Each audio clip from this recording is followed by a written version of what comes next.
thank you for your time. We really appreciate that.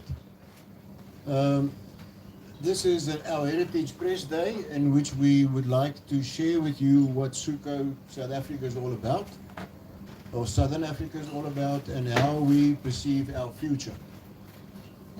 So once again, thank you for your time. Let us just please make some arrangements for the sessions. The people around the table here and in the hall, will you just please make sure that we've got some distance between us for this COVID thing? The guys at home, obviously, you're okay. The COVID thing won't get to you there. The focus of the press day is to introduce SUco-SA to the press and other interested parties, and to claim our collective right to speak on the perpetuation of our hunting and wildlife traditions and heritage under the banner of sustainable economic wildlife management systems to benefit all South Africans. Our right to speak flows from our hunting tradition and heritage and its sustainable spin-offs into our country's exceptional wildlife heritage of rewilding more than 18 million hectares of marginal farmlands into viable wildlife habitat on approximately 13,000 game farms. The vast majority of our country's game species are today found on privately owned game farms. These species include oribi, roan and sable, which are only found in very small numbers in a few government-managed protected areas. 50 years of government-driven conservation efforts between 1930 and 1960 resulted in raising game numbers in this country from very few of different species to approximately 1 million animals. And we have to acknowledge that effort, because it was not only government's conservation departments and the different, in those days in the provinces, but also a number of farmers who were prepared to take on the task of protecting specific species. However, on economically viable game farms, the game count has, in the 60 years since 1960, risen to an estimate of more than 9 million game animals in private ownership. Privately owned game farms today make up approximately 16.8% of our country's surface area, in comparison with the 6.1% of the country's surface area comprising of protected areas as defined by the Protected Areas Act. Few other countries in the world have seen this kind of growth in its game populations and in its associated conservation of rewilding of habitat for the numbers of game to thrive on, supported by a vibrant hunting sector. Note that this growth was not brought about by government efforts. It was definitely brought about by government enabling legislation, which allowed for private ownership of these game animals and the sustainable use through inter alia hunting. And this is something which has really started taking off somewhere in the late 1980s and has continued up to this day. This press day will consist of two 20-minute presentations and one 30-minute presentation. First will be on our heritage and tradition of hunting by Stephen Paulos, who is the Vice Chair of SUco-SA and also the CEO of CHASA, which is the Confederation of Hunting Associations of South Africa. Stephen, thank you very much. We're privileged to have you here and to be able to share with your knowledge. Thank you very much. The second, on rewilding of marginal farmlands and the creation of a wildlife heritage, would have been done by Richard York, our treasurer and CEO of WRSA. Unfortunately, he had serious medical problems in his family, and we are very blessed that we have Gerard Heineke, who is the chairman of WRSA here today, to take us into that presentation. Thank you very much, Gerard, and thank you for coming to share your vast knowledge with us in the field in which you are and for which you have a passion. And the third one will be by myself, on the right of these two sets of traditions and heritage, who has given SUCO as a collective to speak on economic sound sustainable use as the only viable option for wildlife management in this country. This as opposed to the direction of protectionism And preservation, the biocentric approach of the current proposed DFFE policies, that's the Department of Forestry, Fisheries and Environment, in which they seemingly want to steer the management of our country's wildlife into. If you read the high-level panel of experts report and the proposed policy concerning the use of lion, leopard, rhino and elephant, you'll see that this biocentric and preservation approach is coming to the fore once again, and it doesn't bode well for us in the terms of sustainable use.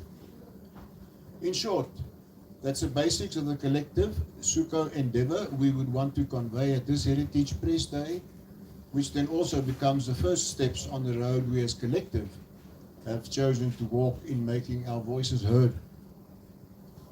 This day is about our heritage and traditions, but also to show that our collective SUco-SA voice for the maintenance of an inclusive, economic, sustainable wildlife management regime for all South Africans is the voice of reason and reality based on an Afrocentric approach to wildlife management to benefit our people. For in the end, only if our people benefit from wildlife will our wildlife survive on the subcontinent. Everywhere in the world where wildlife benefits humans, wildlife thrives. It's all over. There where there's overprotectionism, wildlife means only anything in terms of an emotion. And wildlife has no chance of surviving in posterity under those regimes. And that's proven all over the world. So in short, that's the introduction, and welcome again. We will now move over to the presentation by Stephen Paulos on the traditions of hunting. Just give us a moment's time. Let us just please organize the electronics this side.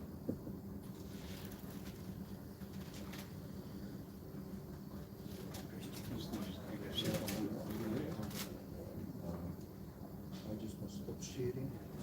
Stop sharing.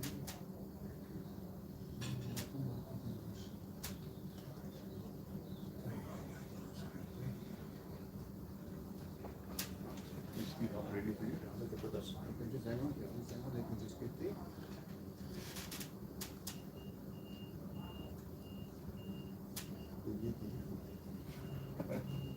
En as ek nou bly hulle agter die Zoom sit, jy kan hom nie sien.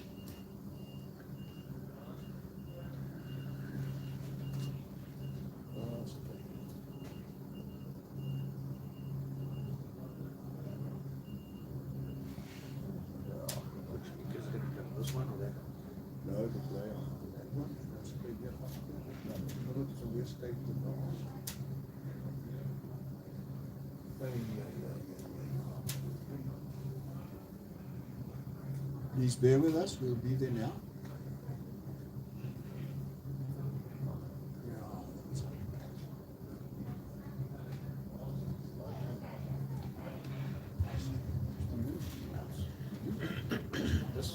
First, I need this near the speaker of the computer, just to play the sound through.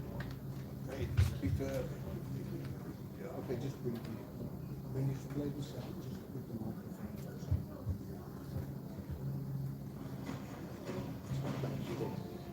This one's mine.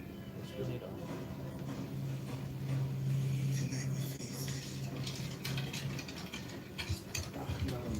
it's my phone.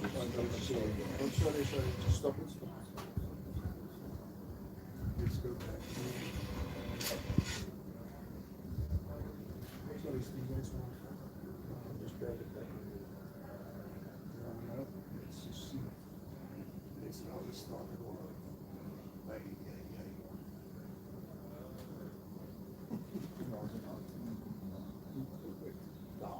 Right, and then share. And there it is. And share. And there we can go now. Ready? That's the kickoff. Yeah, it must go now. Let's bring it on. This one's mine.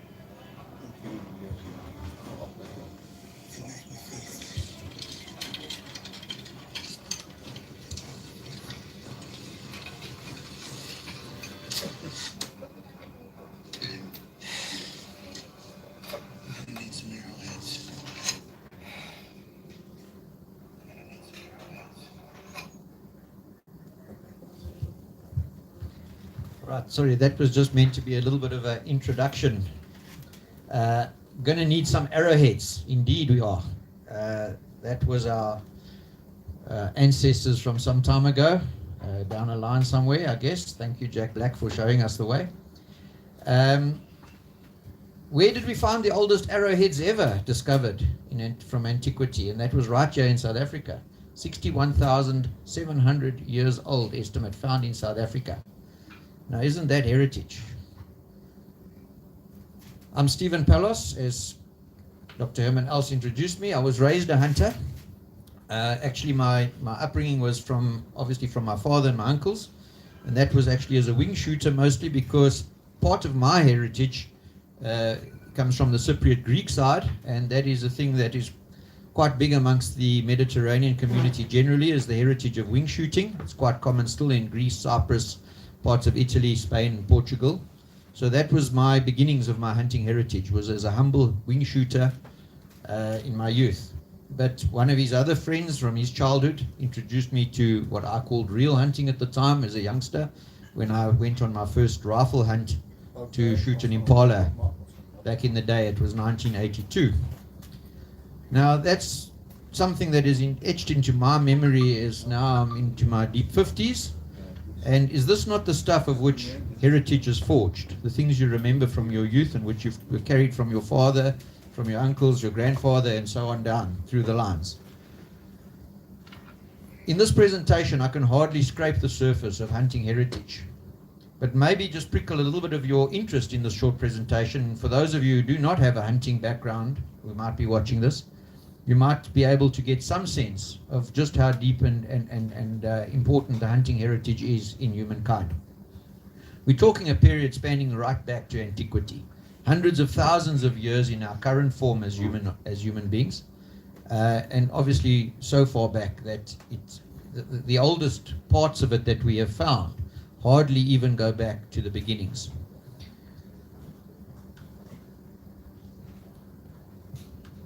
Yeah, we have, as old as hunting in some of the, we have here some of the oldest known rock art, which specifically depicts hunting. You're talking, this was discovered in the Sulawesi district of Indonesia in about 2017. Dated at a minimum age of 44,000 years ago. It could be quite a lot older because they can't obviously date the actual painting itself, but what they dated was actually remnants of microbes that were between the rock and the paint, which they assumed were captured there at the time. This is celebrating hunting as far back as 44,000 years ago in our pedigree. One of the things that is very important about hunting is that it was almost certainly the reason family groups formed up and stayed together in our history. It was probably what then led to the smallest of early tribes, and eventually obviously onto slightly bigger cultural groups and kept the people together, so to speak. It was a unifier of people. Clearly, if it was important enough to record it on rock art, hunting must have been a very profound activity for those early humanoids. But even today, hunters are still creating more stories and recording them. So if you think about that, the stories told on those rocks and the stories we tell each other as hunters today are not very different from each other. That's what we have to converse about as human beings. Obviously, there are a lot of artifacts that are much older that prove our hunting prowess. For example, arrowheads, stone arrowheads, etc., that have survived much, much older than what the rock art has, which again is proof of how early on in our origins the hunting was profound in our lives. And these are essentially celebrations of what people were doing at that time. Just think of another thing that's old in our heritage, and that's the beat of music, and probably the first tentative dance steps that people took. What would have caused people to beat a drum, beat sticks together, and eventually start tapping their toes? I would beg to argue that probably it was successful hunts, or possibly a hunt that didn't go the right way, that would have brought out such nostalgia in the people at the time. So I'm prepared to bet, and I'm not a scientist on this, but I'm giving an anecdotal view on the subject, that the first dance and the first music probably stemmed from the first hunts.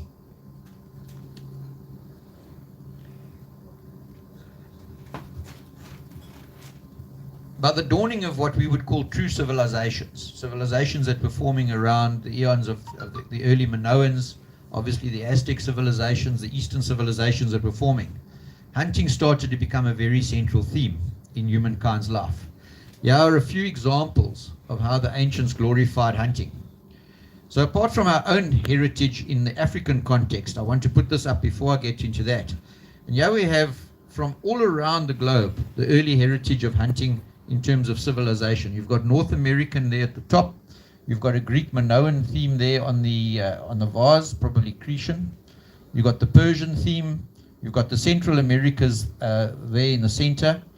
And then you've got from the east, and then obviously a British scene there, or a very English-looking scene in the middle there with the lances and the boars, and then of course the Roman style in the bottom. So these were early civilizations glorifying hunting, and obviously that carried on until this present day.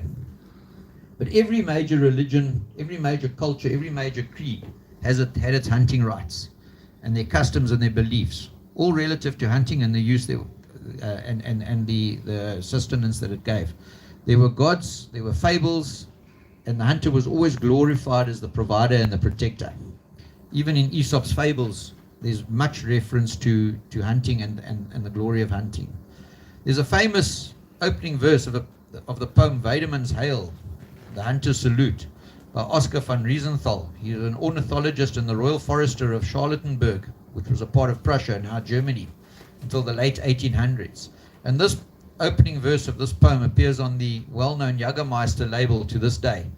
Its English translation is roughly, "This is the hunter's shield of honor, that he protects and fosters his game, hunts like a huntsman as it should be, honors the creator in the creature." That is the hunter's creed, which dates back to Prussian times, as an example of the European or the Eurocentric heritage of hunting. I have a personal favorite out of the Eurocentric, and I think it was because I was very, very blessed to visit this particular site. This is Matthias's fountain at Buddha Castle. I can tell you this scene is absolutely awe-inspiring. If you stand alongside this and look up at that, it's unbelievably fantastic to see in real life. Matthias was a king of Hungary from 1458 to 1490, and he was a keen huntsman. Amongst other things, he was a unifier, and he was quite a respected leader of that era in that area of the world. You see there, he stands at the top with a crossbow in his hands. He's got his houndsman below him. He's got the hunter's horn being blown. He has a falconer to the one side. He has a mythical love of his life. There's a story about Fair Helen. On the side, she's sitting with a fawn at her side as a protector. But an interesting side issue that I'd like to touch on here, in terms of the branch of hunting, you'll see on the left-hand side of the picture the falcon sitting on the arm of the one courtier there. Now, falconry is a very interesting branch of hunting. It's actually described as an art, the art of falconry. Highly specialized, and it takes very dedicated activity in the space. And falconry was actually declared, the art of falconry was declared by UNESCO as an international intangible human heritage activity. This is a very important activity status to achieve, because you now have falconry basically protected by United Nations protocol as a heritage activity. Interestingly, at the time that this occurred, the International Federation for Falconry was presided over by a South African at the time, and that person in actual fact is very active within our SUco structures as well. We're very blessed to have such wisdom and such able people with us.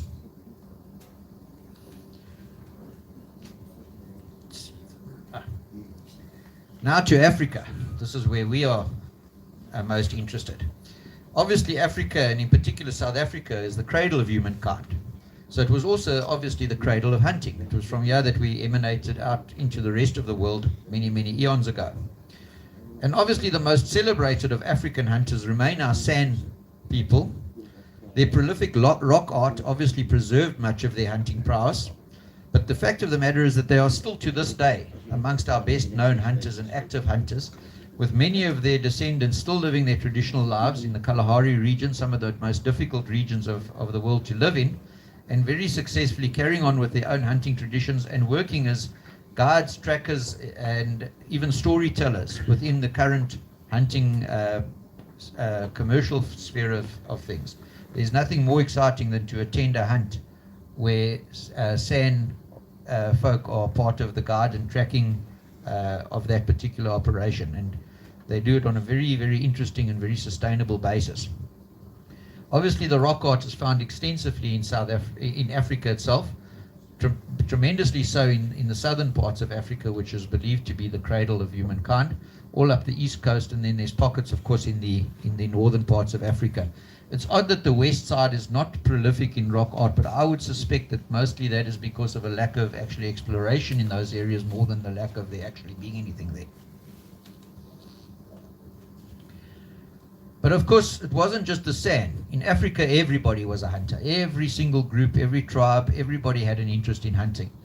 And there are many pictures and even early photos, paintings of the exploits of all of Africa's people as hunters. The migrating societies met and interacted, obviously. Sometimes there was clashes, sometimes there was cooperation in trade, and hunting was very central to all of this.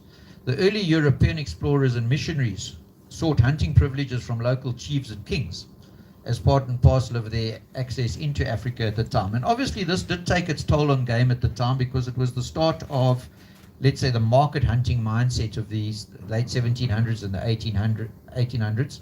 And there was definitely a decline in game numbers in parts, and if you read the old explorers, you'll see how much further each subsequent explorer had to go before he found the kind of game numbers that were once here. But luckily, this also led the way towards the first conservation, not just here in Africa, but it was happening simultaneously in the United States, for example, where the first game reserves started to get proclaimed and the first preservation of game numbers started. And it's not for nothing that these were called game reserves. It was driven by the hunters to preserve animals, and game, of course, was the target. We were concerning ourselves with the huntable species. So it was early hunters that started the turnaround towards conservation efforts 120 to 150 odd years ago. In the last 70 years, you've seen a phenomenal resurgence, as Dr. Els has already touched on, and I'm sure that will come out more in what they have to say, as the turn from being a commodity-driven hunter in towards being a recreational conservation hunter evolved in the modern era.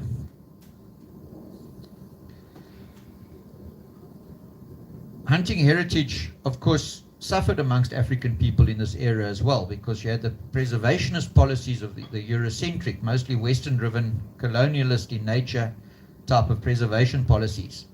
And that tended to replace the people with the wildlife. You had forced removals and that type of thing. And the whole concept is, rather than live with and benefit from the wildlife, those policies separated the people from their resource, from their sustenance, and from their heritage. It's very crucial here in South Africa in the modern era now that we recognize this, and those communities that have been granted land back must also be granted with that the right to prosper from the utilization of that wildlife. It's pointless giving them the land and leaving them poor on it because of draconian legislation that tells them not to touch the game. We are world leaders now in South Africa in wildlife management practices, and Gerard will speak to that just now. And we are more than able to mentor these these restituted landowners to a wholly sustainable model for their prosperity and for conservation at the same time. And this will be a core concern of SUco-SA going forward, is to ensure that communities that get restitution certainly get the benefit of the wildlife there in a sustainable long-term fashion. But where are we now? It was the cow and the plow that changed the world forever. If you have a look, that tells us the story of the industrial era, the industrialization era, the advent of agriculture on a commercial scale, which started only some 12,000 years ago. agriculture is a tiny pin drop in our history as humankind, given against, for example, the practices of hunting, music, and dance. But it's made a massive difference in humanity. The mega farming operations and monocultures, which also, of course, fed the Industrial Revolution, has put us in a scenario now where the vast majority of people, especially in the developed world, are urbanized. Food gets brought to people. And now there's a disconnect. People are disconnected from their food source. That has led to a kind of a disconnect that now leaves us, the hunters, those of us who still understand these things, very different to the urban folk who are against it. The urban folk become voyeurs. They want to look at wildlife not as participants. They're happy to look at it through the glass of a car, for example, or on a TV screen. So they disconnect themselves from wildlife and nature, but they've got tremendous influence. It's like looking into a goldfish bowl to watch the goldfish, where we, the hunter, wants to go swim with the dolphin. That's the difference. But that is their sadness and their loss. But unfortunately, they now seek to impose that on us. And that's what we need to deal with. We cannot allow the urban and influential few, by the way, they're not the majority, they just seem like the majority because of social media and access. We cannot allow them to impose their thoughts upon us. We do not want that as our world, those scenes on the right. We want the world that we still believe in. So, what are we going to do with it? We are many. There are very, very many of us. The rural communities of the world, although we don't have the louder voice at this stage, are still the majority. We are right in our approach. We are not wrong. It's right because it's our world others are seeking to change. They should fix theirs first before changing ours. If you prickle a hunting instinct in a child, it takes flight and it soars. I am a hunter. My eyes face forward, like the cats, the canines, and the eagles. They are not stuck on the sides of my head, like the hare, the antelope, or the canaries. I'm not built naturally to be a seed eater by design. I'm built as a meat eater. And as a meat eater, I choose to be a predator, not a scavenger. I will take personal responsibility for the harvesting of my own meat, rather than eat the animals killed elsewhere by others on my behalf. I will share these values with my own people, and have done so. It has forged a family unit as close and strong as it has done for humankind for eons already. We share fireside stories with fellow hunters, as has been our heritage for many hundreds of thousands of years. That is what we are. That is our heritage, and we will defend and protect that. So, as SUco-SA, we are a coalition of philosophically like-minded folk who will ensure the natural scheme of things prevails in a world desperately in need of old-fashioned good sense. A message today, as we approach Heritage Day, to every anti-hunting zealot out there. What you should consider with due appreciation that for many thousands of years of their own personal evolutionary journey in the history of that particular anti-hunting zealot, there were able hunters in your lineage. For if not, you wouldn't be here today. We need to secure that heritage into the future. This is our values. This is what we believe in. And I'm about to hand over to my colleagues who will expand on the benefits, the technical reasons why it is the right way to go, and how we're going to deal with each other as SUco. Thank you. Thank you very much. Thank you very much, Stephen. Can we take a 5-minute or 7-minute break for us just to set up the other thing, and then we'll go from there? Yeah.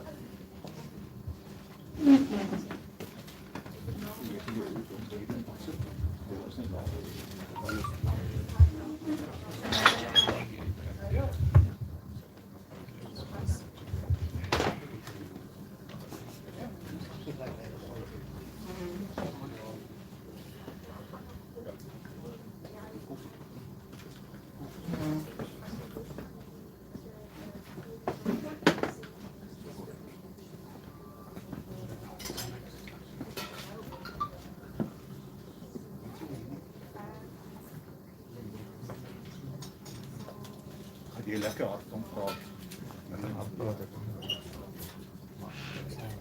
Jy kan staan om te sê.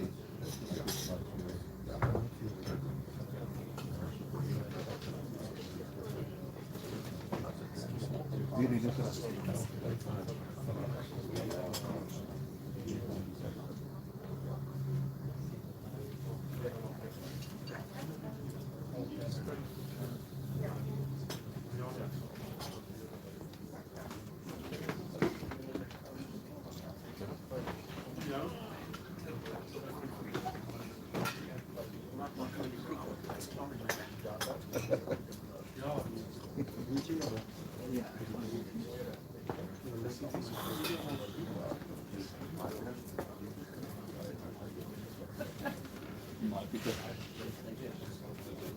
ja, ons gaan nou doen ons sodra ons die kamp kan sê pyn met skade en verandering. Jy dan egooi die hele tyd weer soms as die ene kant self afgesit. Die ander een is ons gaan nou weer terugkom en moet ons reg doen. Dus vra ek vir ons Zoom af.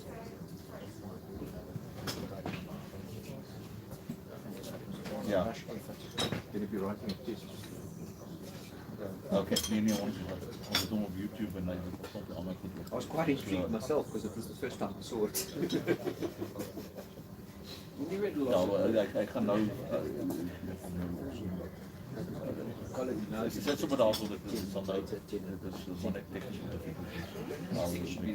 Start give me Net die Zoom af is of koers. ek sê die Zoom is aan maar dat was Ja. maar hy sê gelukkig die ouens kan your dad's laptop. op YouTube en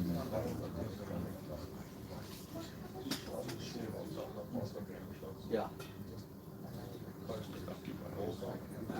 I tried to email him and he told me it's too big for his dad's computer.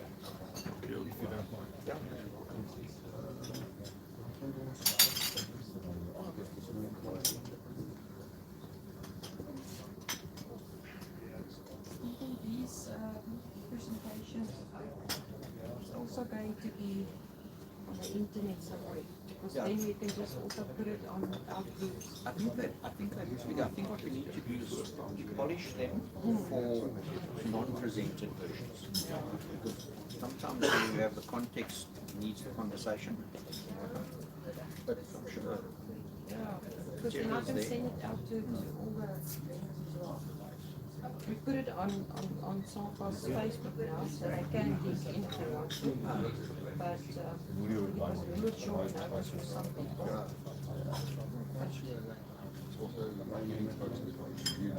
Yeah. Yes. Okay. Get the links in time to share each other.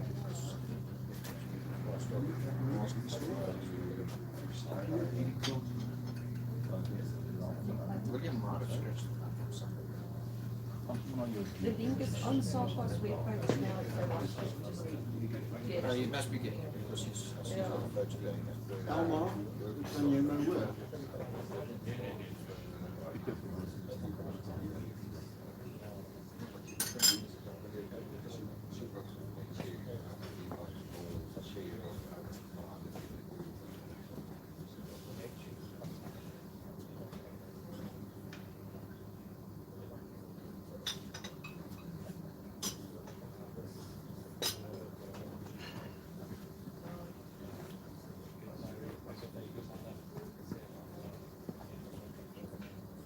Pappies? Kan jy my hoor, Alma? Ja, ek kan jou hoor. Nee, Ek hoor julle ook as julle gesels onder mekaar, so ek weet nie nee, of dit geval is. nee, Alma, wat gebeur het is as op die luidspreker aansit, dan gaan die klank dan val hom op die rekenaar. So as jy die luidspreker nou afgesit en praat dan nie op die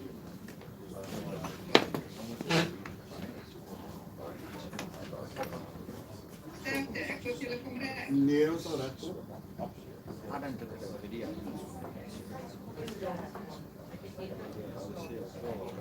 Ons bou is die YouTube. Ja. En dan maak jy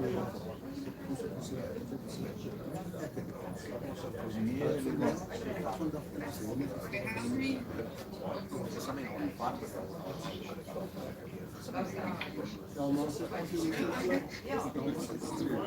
look at Facebook, everyone there is gelukkig het ons die nachtstudios comments. Everyone has a comment. Of course. Ons eie music shows allemaal. Ja, ja. In a way,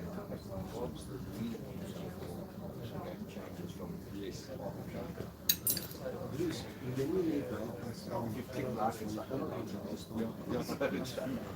praat je net met mij, dan moet ik niet verder als je van hoor.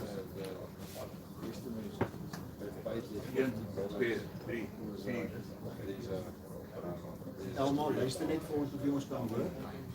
1, 2, 3, 4, 5. Baie dankie.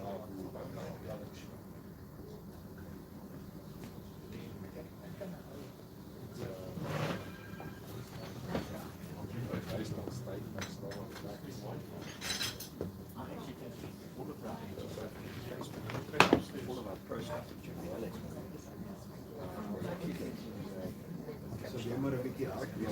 Ja. Stel jou dan hier. Jy sal vir ons wys hoe jy wil hê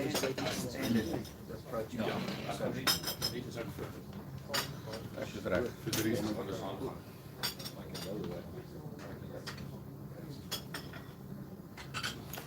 Hey, Okay, we're ready, can we As start? jy reg kan ons aangaan.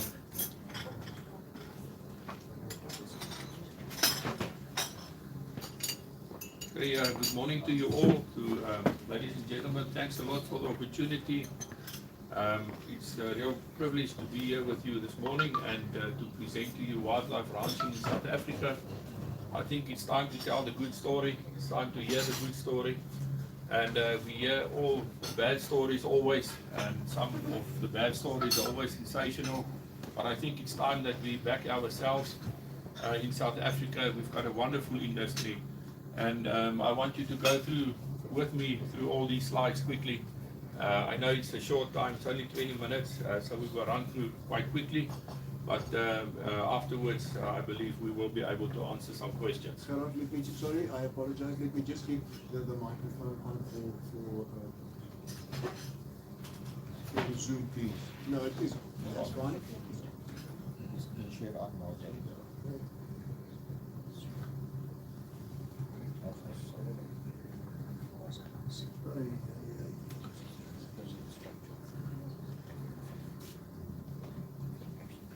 Ons kan julle hoor, krappies. Dankie. Okay? Great. I want to run through the slideshow quickly, and I will go through this. What will save wildlife for the future, hands-on and hands-off. What's important and what's not important to do for our future, our heritage going forward. I will go through a few points. We will start with the development goals. You can go on.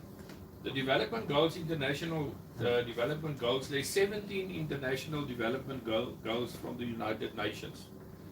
And if we look at all these goals, we will see that we fit in as wildlife ranching. We fit in one of these, some of these goals we fit in. And if we go to number 15, you can go on, Dries, you will see, if we look at number 15, some things that they ask from us, some things we can do to help include recycling, eating a local-based diet that is sustainable, sourced, and consuming only what we need. And then important, we must be respectful towards wildlife and only take part in ecotourism opportunities that are responsibly and ethically run in order to prevent wildlife disturbance. So this is the view of the United Nations. This is the view, the international view.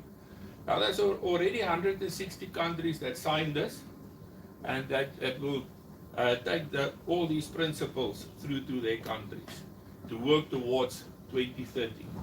So I'm just giving you an overview so that you understand where we are. Now we've got some challenges, and we know we've got some international challenges. Why are we in a difficult situation? It's plain basic that the wildlife industry in South Africa is doing something different, totally different. If you compare wildlife ranching in South Africa to the rest of Africa, we're doing something totally different, and we will come to that one. If you look at this, we've got consumption, the great acceleration. We all know what it's all about. A lot of people in the world, a lot of people in South Africa, and it's about to satisfy everybody's need, but not everyone's greed. And we must remember that one. To satisfy everyone's need, but not everyone's greed. And you will see a little bit further on why I'm saying this. All the buzzwords that's running at the moment worldwide, if you look at these things, the socio-economic trends, you will see all the consumption levels. I will just run quickly through. I just want to show you the two. Primary energy use, you can see the consumption, and fertilizer consumption, you can see it's sky high. So you can see all the other socio-economic trends as well. Thank you. And then the Earth system trends, we can see the 2-year tropical forest loss. You can see where we are just over 2010, where we are now 2020.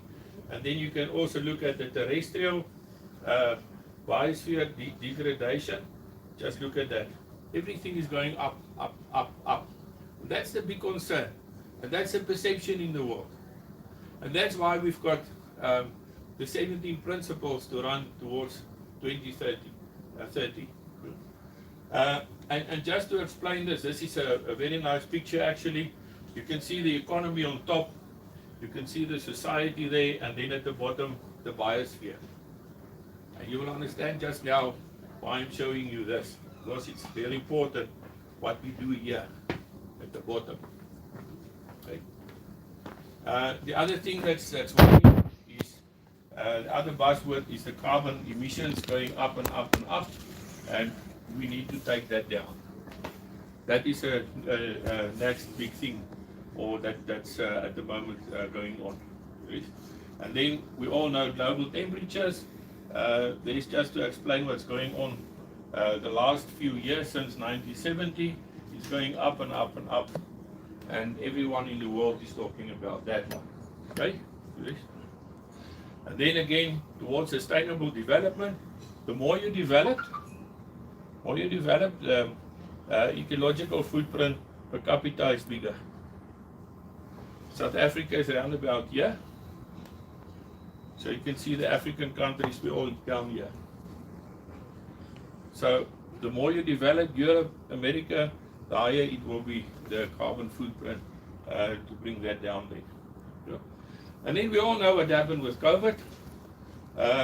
We can see, just to show you a few things, 16,000 grounded planes. Yes. And we can see here trends show that the overall number of travelers decreased by 71% between 2019 and 2020. And we all know what happened then.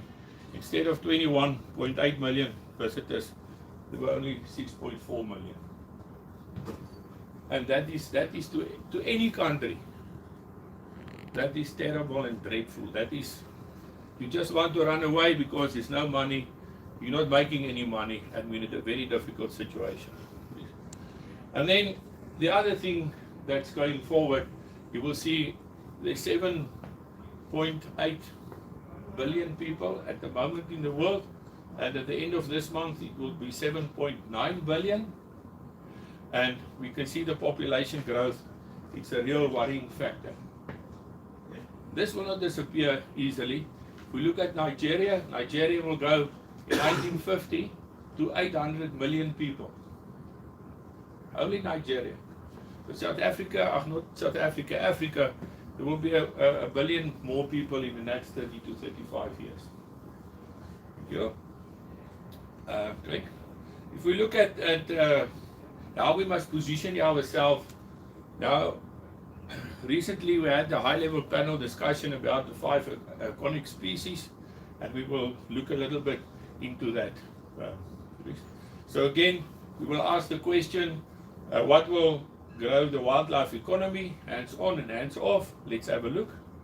And you will see there we've got the protected areas in South Africa. It's around about 8%, maybe just a little bit over 8%. We were supposed to be at 18% this year. We didn't manage that. So if you look at the protected areas in South Africa, we as wildlife ranching say hands off. Hands off. Why? Protect the national heritage also in those areas. And then if we look at the problems that we've got with places like protected areas like Kruger National Park, they employ a lot of people, and that is not in the Kruger National Park, that is in and around the Kruger National Park. And around the Kruger National Park there lives 3.4 million people. Now the problem is you need to pay those salaries like you need COVID, and it's not sustainable. It's not sustainable if you haven't got customers that can support the protected areas. Yeah. Then, if you go a little bit further, big problem that we've got, 44.4% people without jobs in South Africa. That's a real threat also for us in the wildlife industry, and we need to change this around as soon as possible. And then wildlife outside of protected areas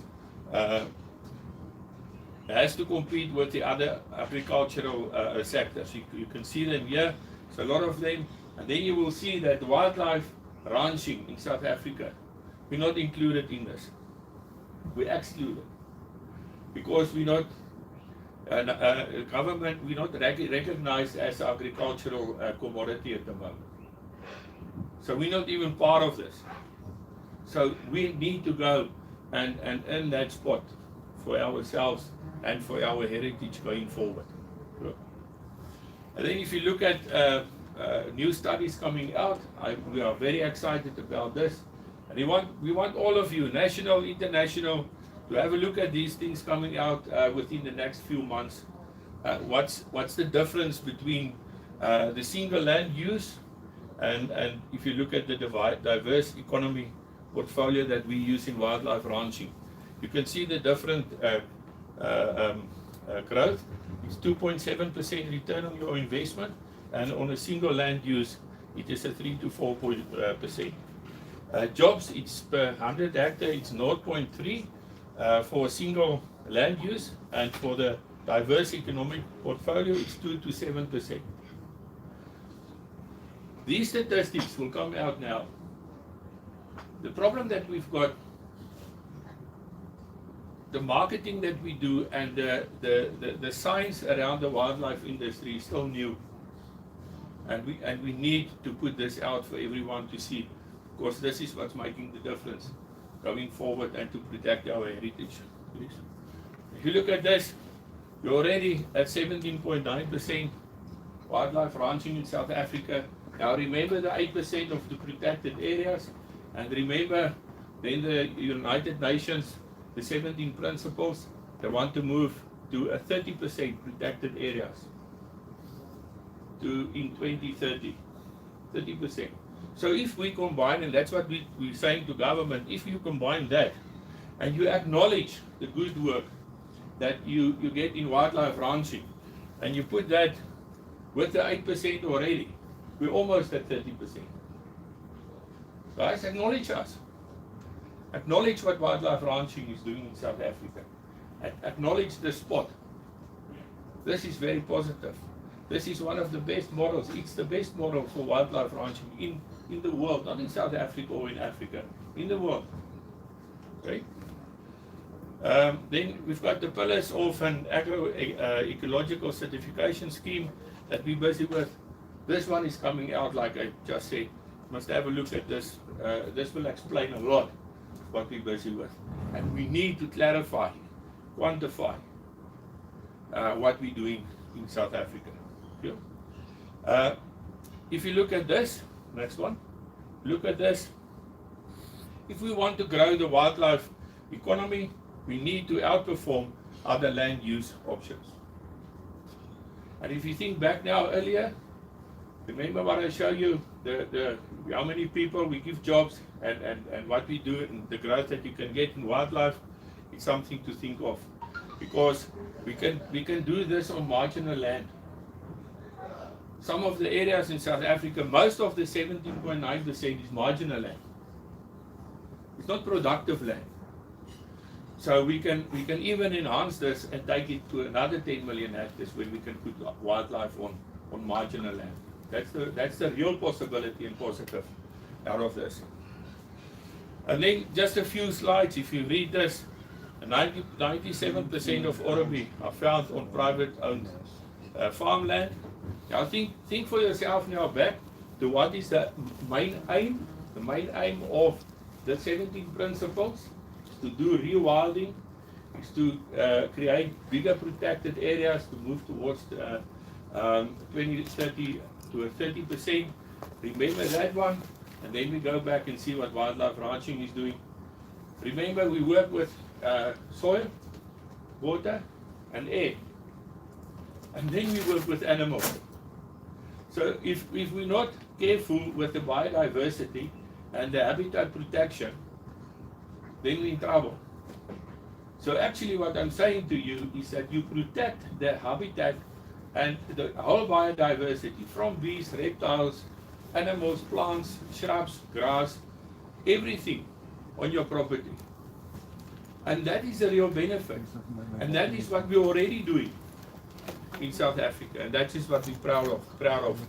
Run to the next one. 88% of Montebok are found on private owned farmland. Next one. 95% run antelope are found on privately owned farmland. Next one. 87% of black wildebeest are found on privately owned farmland and only 13% on national game reserves. 97% of sable antelope are found on privately owned farmland, only 3% on national game reserves. 90% blesbok, privately owned.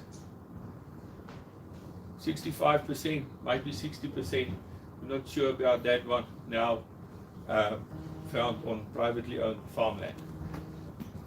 And if we just look at this, then I would like to ask the question, give me an alternative if you look what will happen in the next 50 years. Because there's one difference, I will get to that difference, remember that one. I will get to that one now. There's one difference if you look at the model in South Africa compared to the other countries. Okay, if you look at the renewable and sustainable gold of Africa, this is at Mapungubwe. You can see that little rhino there. We've got gold, people, that we can work with. It's the heritage of South Africa, game that we've got in South Africa. And that is what we need to tell the world. Guys, don't crucify us for that. It's time for you to smell the coffee and sit up straight and see what we're doing. And help us to enhance this and help us to give benefits to the communities and to the people in South Africa. Excellent. If you look at this, you can see what happened with the rhinos. The moment that we stop hunting, it's going down.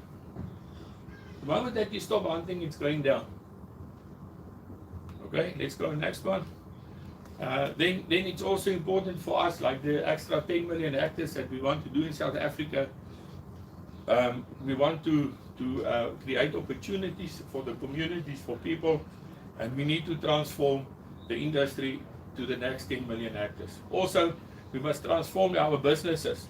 We must transform our way of thinking and doing, and we must transform the way how we present ourselves to the world. So we want you to see what we're doing, and we want you to put this in the newspaper and in the media so that people can see what is happening in South Africa and tell the good story of wildlife ranching. Then the influence on government, it's really important because we need to quantify and qualify ourselves and take it also to government and work with government on certain issues. For an example, look at this one. This is very important. If you look at this number of lions shot per year, I'm getting to my point now. It's not sustainable. Can you see that? Tanzania, and you can also look at Kenya. The last 40 years, they've lost 80% of the game. Can you see that's not sustainable? The hunting of elephant, the hunting of lions. Why? If you look at this, you must stop all hunting. Why is it like this? There's no management. Plain and simple. Wildlife ranching is a model that you manage. If you don't manage the model and you don't take care of your animals, this is what's happening. That's why we're so successful in South Africa. So everyone that would like to use this against wildlife ranching in South Africa, the model that we use, guys, you're wrong. Because we can show you figures. We can show you the animals. We enhance animal species and populations from 500,000 to maybe 14 million at the moment. So that's why we say we can prove that, we can show that. Okay?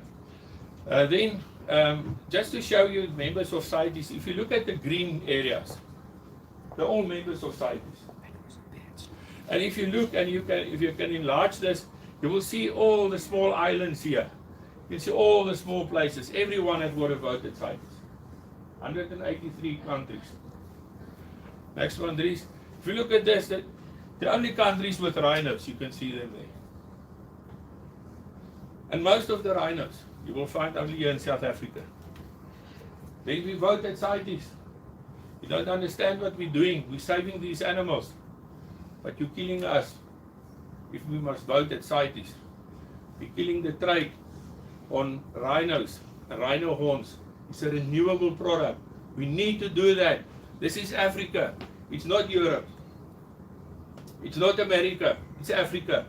This is how we work. If we don't do it this way, we're gone. Remember that one. It's different. Please come to us. Come, let us show you what we're doing, how we rework, how we go about to save these animals. Then you can get the bigger picture. You can see we're outnumbered, totally outnumbered. But look at the facts, and then you will change your attitude maybe a little bit. Trade bans paving the way to extinction. Guys, keep on trade bans. Keep on talking about not hunting. This is what will happen. It's already happening. This is what happened in the Kruger National Park the last 9 years. We've lost 67% of rhinos there. Privately owned, there's better protection. You take care of the animals and you manage your animals. That's why we're so successful in South Africa. You manage your animals. You buy and sell from each other. You've got good quality. We've got the best quality in Africa. Okay, and these things. And then the biggest threat to wildlife in the future is the misperception of well-meaning people who are emotionally and financially exploited by NGOs. There's no such thing than emotion in wildlife. If I must do this on my property, then I must go back to crop farming, because there will be no means for me or no ways for me to make a living and to carry on in South Africa. And then you will just destroy the 17.9% privately protected areas in South Africa. So you do this, you kill the animals. Come to Africa, come to South Africa, come and have a look for yourself. Next one. And then we decided it's time, we're a little bit far behind. If you look at FACE in Europe already, they're 40 years old, I must say 40 years young. ACI already many years old. And if you look at South Africa, it's time for us also to stand together. And we're actually very excited about SUco. For the first time, we can say the hunters and we all work together, and we're looking forward to the future working together. I think we'll make a big difference in the next year or two, just to tell the story to the world. It's time to do that. It's time to protect our heritage. And then we ask the question, If your organization is not part of this initiative, maybe you should ask them why. Why? Let's protect our heritage. That is what we must do. Okay, Dries, the last one I want to say, I want you to listen carefully to this, and then I'm finished. Please help us to tell the good story, highlighting the sustainable success of wildlife ranching in South Africa that has transformed and rewilded our country already. We're already at 2030. Acknowledge that. Already there. Enhanced species and secured populations ensure the protection of our biodiversity, all for the benefit of our people in South Africa. We need to give more jobs, people. That's it. We need to give it to our people as well. Help us protect our heritage by telling this fascinating and successful story. Thanks a lot. Alex, thank you. Thank you, Gerard. Thank you very much, Gerard. Thank you for that presentation. We'll take another 5-minute break, and then we'll have the last presentation.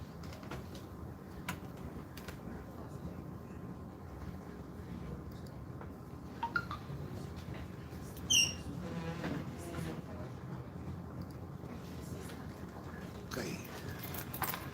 Knappies, jy moet maar net knik. Elma, kon julle hierdie laaste stuk hoor? Ja, krappies, ons kon alles hoor. Baie mooi duidelik. Dankie. Okay. Dan kan ons daai ding maak.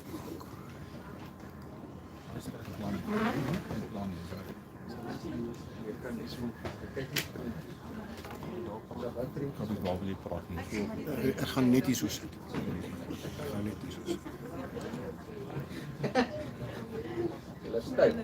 Ja, ek voel dit.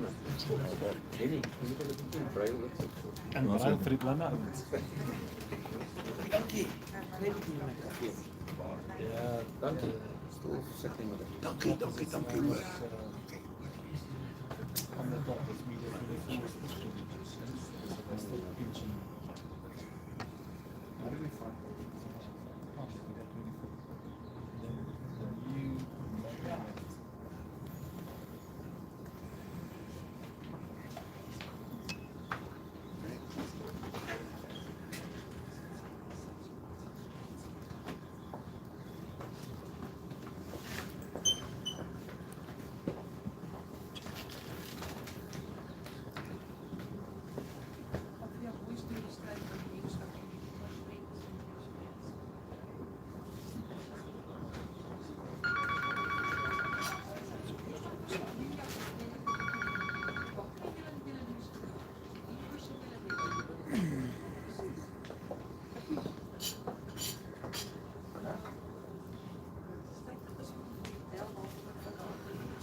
Kyk maar net. Ek lees die teks en dan as ek die teks lees ek sal net terug gaan hier na toe. Eers net kyk hier. Information. Eers hier. Stop hier.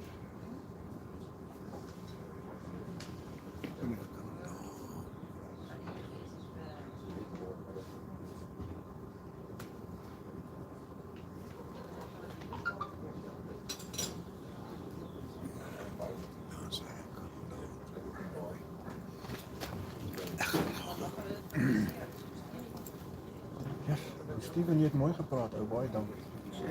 Nee, baie mooi. Ek gaan gou 'n bietjie hoor.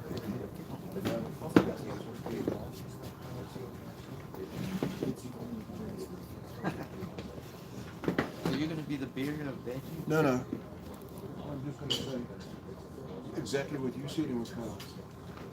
You don't listen to us. We've said this since 1980. We've been warning you. Let's show you what the results are. Kan jy rook?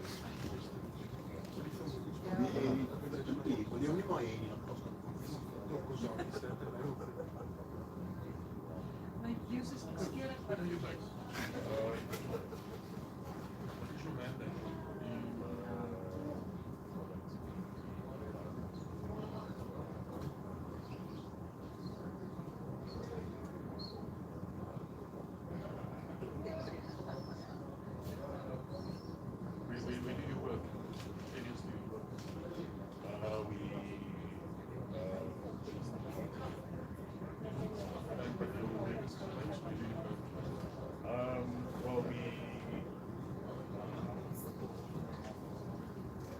Wat jy met my toe bring. Wat jy sê jy goed ry so lekker. Hulle doen hier op my neus.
Ja, ek dink sy eet een hapie dan sy vol. So normal dangerous species was otherwise from animal En die bietjie honger nie, Annie? Ja, ek het ook 'n bietjie eet. Ek het nog en ek kom loop met die goed hier voor my neus verby. As dit het so lekker geruik toe die ding. Ja, ek is op die sê. As ek nou in die jaar. Die vir haar baie goed gewees, hoor. Ek het baie geleer op die dag. Baie.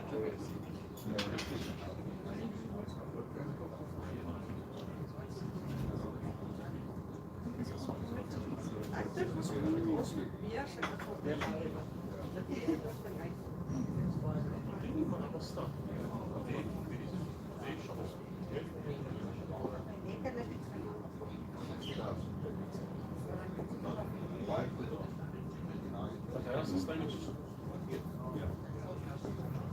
Maar ek sien al die YouTube video's wat hulle so plaas. Hy moet ook homself dit kan jy geskrywe. Kan jy ook hulle jou volledig geskrywe en dan word jy spesialis vergeet ek het gesê dat hulle alles dan baie lekker is. Baie ouens vriende. Ja.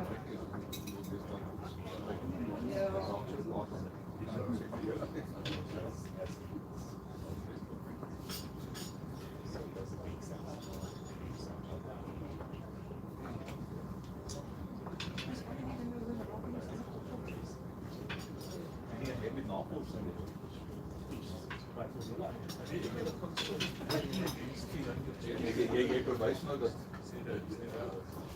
jy kan het nie sê. Wat ek weet is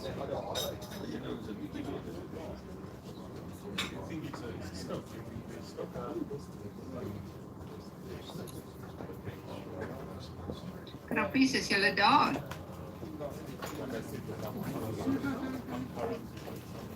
Elma, Elma, kan jy my hoor? Elma? Elma wil weet waar is ons. Elma wil weet waar is ons.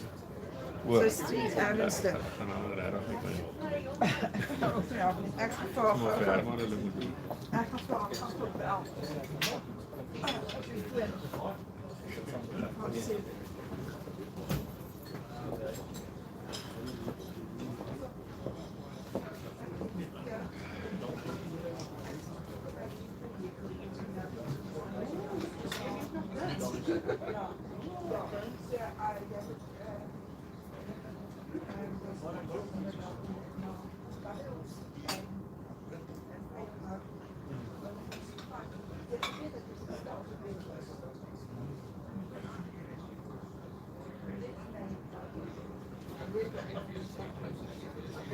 Pieter, wat is jou so stuk?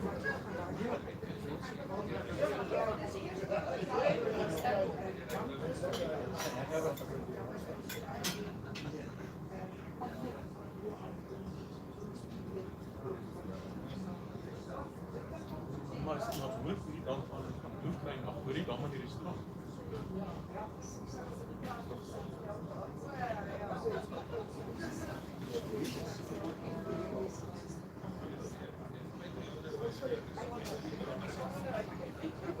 Maar wat is jou? Die woord jou. Die wissel. Zo.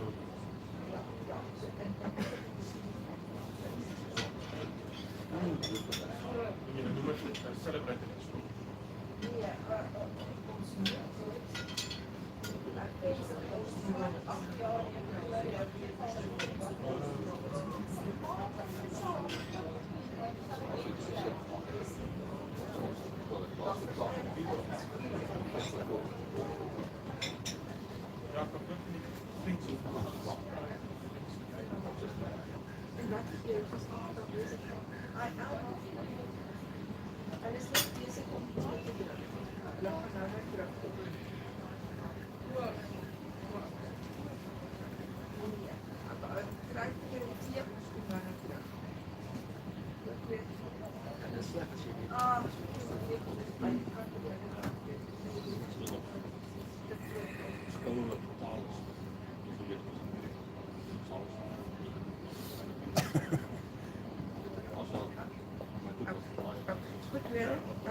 Ekskuus.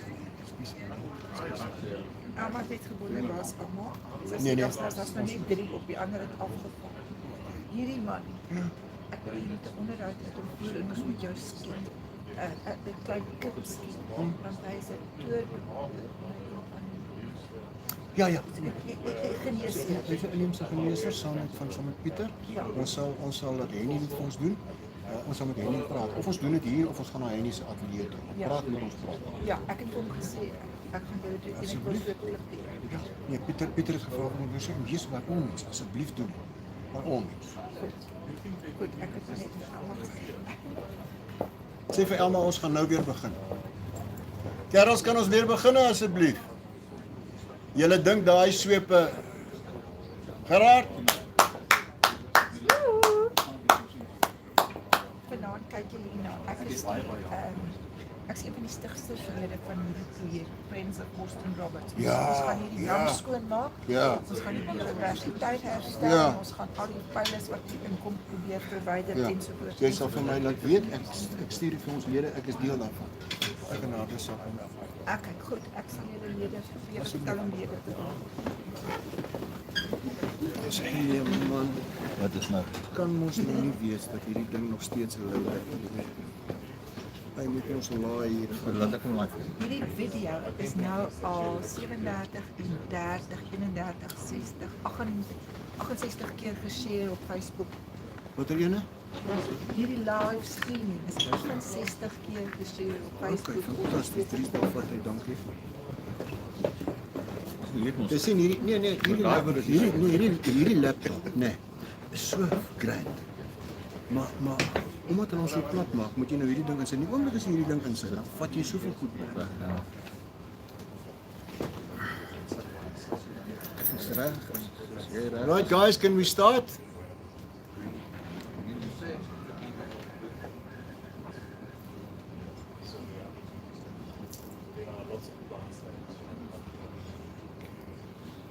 Ladies and gentlemen, we've come to the last presentation before we'll take some questions on this issue.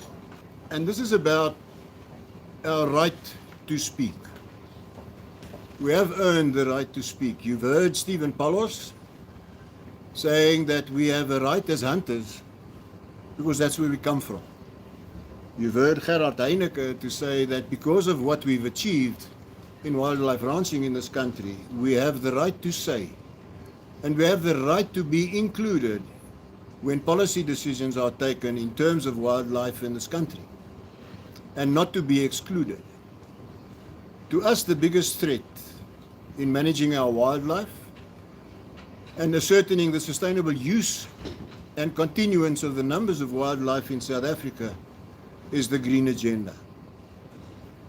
And as Stephen has shown you, and as Gerard has shown you, the numbers of these people are small, and they are totally, use the word, devoid of nature, because they sit in cities, and they are bombarded with Walt Disney and National Geographic. And that's why people get killed in this country when they get out of cars in the lion park, because National Geographic says that the lion has a name and the lion is not aggressive, and people get out to take pictures with the lions and then they get killed and they don't understand why.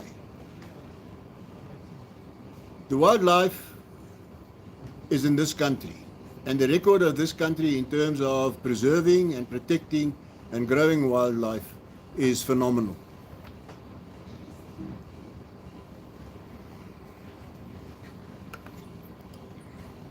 My youngest son says assumption is the mother of all balls ups. He uses a stronger word, but I can't put that up there. And indeed it is so. Unfortunately, the majority of people are quick to assume the meaning of things upon first glance without really caring to know or find out the real truth or facts of a specific matter.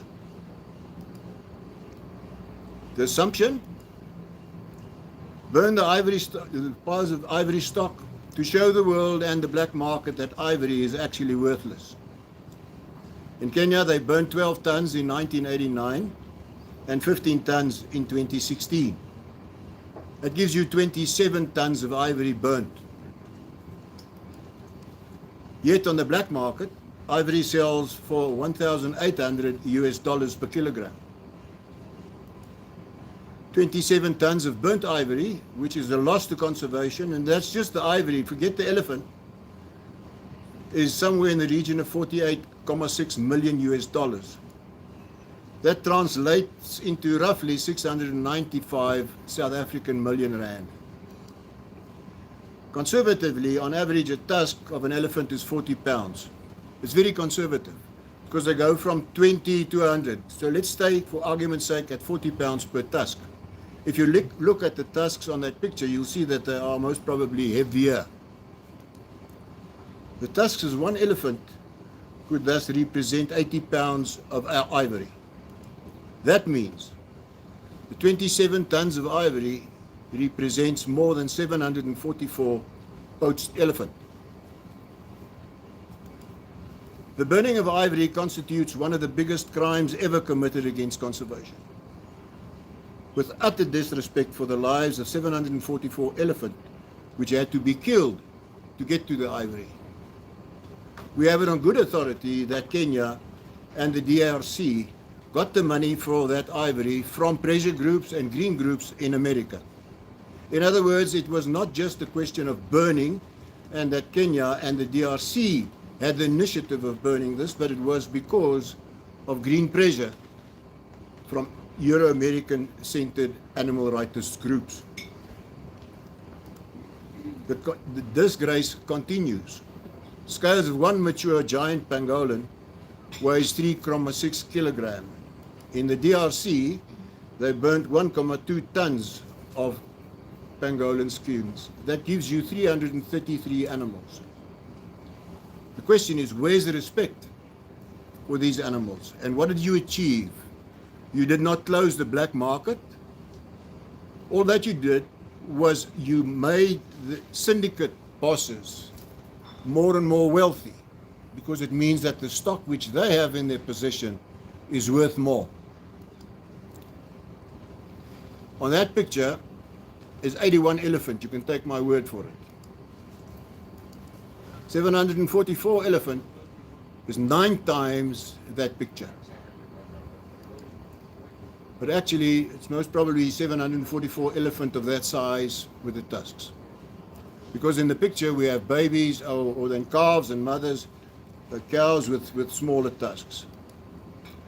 The decline in the elephant population in sub-Saharan Africa came from an estimated 8 million in the 1850s to 415,000 today. I'm never sure about figures like this, because who was around in 1850 to count the elephant to say that they were 8 million? But let's live with that. The same in about 1890 or 1900 to say that there were 5 million. But again, let's live with that. If the numbers are correct, 5.6 million elephants were killed in 100 years, at an average of 56,000 per annum, or 153 animals per day. Remember, in this time, the elephant hunting was a big industry. And big hunters, which have written books, a lot of these people that we read about today, like Zulu, were all elephant hunters, and ivory was a big income source. Ivory was also a big income for the ZAR, or the Zuid-Afrikaanse Republiek of Paul Kruger. But in the 1950s, conservation started to take heel, and people started to protected areas and started to try and protect these animals better.